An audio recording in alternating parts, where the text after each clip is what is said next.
Le respect n'est pas quelque chose que tu exiges, c'est quelque chose que tu gagnes en vivant avec intégrité, discipline et respect de toi-même. Si certaines de tes habitudes vont à l'encontre de ces valeurs, il est temps de t'en débarrasser. Ce n'est qu'à ce moment-là que tu mériteras vraiment le respect. Je vais être brutalement honnête avec toi, la plupart des gens ne te respecteront jamais, peu importe combien tu essaies. Tu peux travailler sans relâche et te plier en quatre pour les autres, mais ils te regarderont quand même de haut. Pourquoi ? Parce que le respect n'est pas seulement une question de ce que tu fais, mais de qui tu es, et des habitudes que tu entretiens au quotidien. Je te parle par expérience, j'ai dû apprendre cela à la dure. Je croyais qu'être gentil, accommodant et toujours disponible me permettrait de gagner le respect. En réalité, je ne faisais que me rabaisser aux yeux des autres. La vérité, c'est que tu ne seras jamais respecté si tu ne supprimes pas les comportements qui diminuent ta valeur.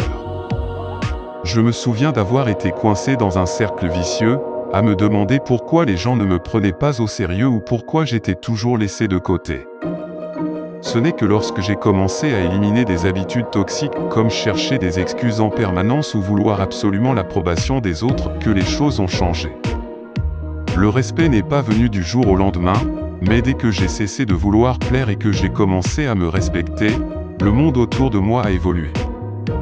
Voici le vrai message, le respect ne vient pas des autres, il commence en toi. Si tu n'exiges pas plus de toi-même, personne ne le fera pour toi. Il est temps de faire face à la réalité et d'éliminer ces habitudes une bonne fois pour toutes. Ce n'est qu'alors que tu pourras inspirer le respect que tu mérites. Habitude numéro 1, toujours trouver des excuses. Soyons clairs, trouver des excuses est la façon la plus rapide de ne jamais être respecté. On le fait tous. Tu penses peut-être que ton excuse est valable, ce n'est pas ta faute s'il y a eu un problème, peut-être que c'était à cause du trafic, d'un collègue qui n'a pas donné l'info à temps, ou simplement d'un imprévu. Mais la vérité difficile, c'est que personne ne se soucie de tes excuses. Les gens respectent les résultats, pas les raisons. Je me souviens d'une période où je trouvais toujours une excuse, j'arrivais en retard et je blâmais le trafic ou un événement quelconque. Je croyais qu'avoir une raison suffisait. Mais j'ai vite remarqué que, peu importe la validité de mes excuses, les gens commençaient à me voir comme quelqu'un d'irresponsable. Mes amis ne me faisaient plus confiance pour arriver à l'heure, mon patron ne me confiait plus de projets importants, et même ma famille cessait de compter sur moi.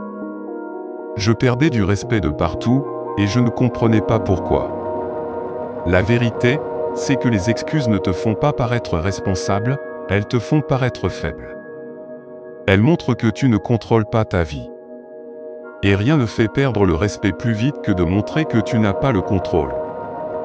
Que tu sois en retard parce que tu as trop dormi ou à cause du trafic, le résultat est le même, tu n'étais pas là où tu devais être, et c'est ta responsabilité.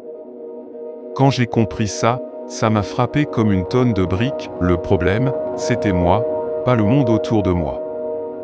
Je me donnais des passes et je m'attendais à ce que les autres acceptent mes excuses. Voici une vérité à la fois libératrice et dure, le monde ne te doit rien. Les gens respectent ceux qui assument, pas ceux qui se défaussent. Je me souviens qu'après un énième retard et ma fameuse excuse du trafic, quelqu'un m'a demandé « Pourquoi tu n'es pas parti plus tôt ?» Ça m'a piqué, mais ils avaient raison.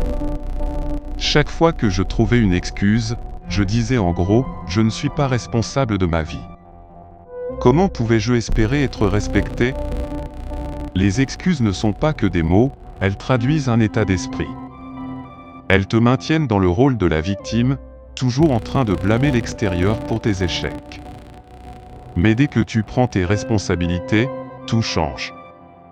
Quand j'ai arrêté de trouver des excuses et que j'ai commencé à admettre mes erreurs, les gens ont recommencé à me faire confiance.